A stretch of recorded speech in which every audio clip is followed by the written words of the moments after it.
Brand new video tonight, a big prisoner swap with Russia. WNBA superstar Brittney Griner is coming home, but Metro Detroit's Paul Whelan has been left behind again.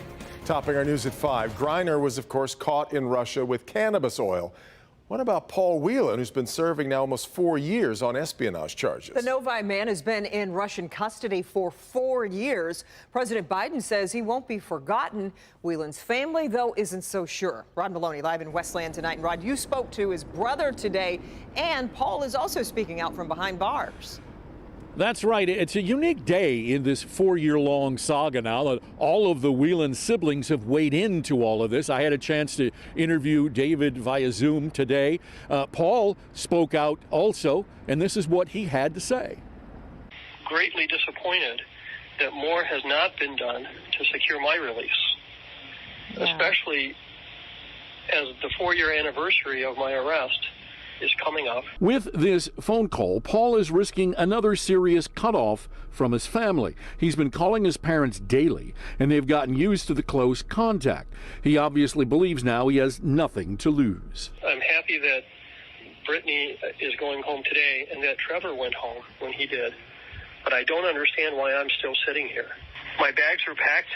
I'm ready to go home. I just need an airplane to come and get me. The entire Whelan family expressed happiness for Griner and disappointment for Paul. David told Local 4 News today there's a reason for that. The Biden administration's statements back in August gave Paul considerable hope. I think even Paul let himself get a little bit hopeful that he might be coming home. He might be having to look for a new apartment or a place to live. And, you know, it's probably a little bit dangerous to make those sorts of plans when you're in a position like he is, or when you're trying to support someone who's wrongfully detained. Paul's sister Elizabeth told MSNBC today, the reality is that if it was within the control of the people we're working with, Paul would have been home months ago, perhaps years ago. It's not. It's in Russian control, and we need to kick the hornet's nest and do something to free this logjam. And Elizabeth also said they need to do something different now because obviously what's been happening hasn't worked. Now, President Biden himself said, look, he is doing everything he can to try and get Paul Whelan released.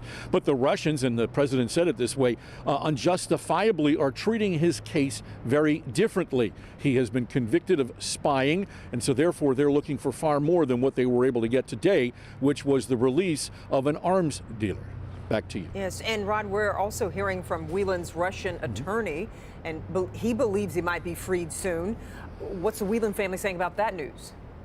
Well, David told me, he says flat out that he doesn't think that the defense attorney in Russia knows any more than the family does. And he says that he doesn't see anywhere where there is enough collateral that we could trade for Paul at this point based on what the Russians are talking about. So the family is, for all intents and purposes, sort of settling in, thinking that a 12-year sentence could actually be a 12-year sentence. Yeah. Okay.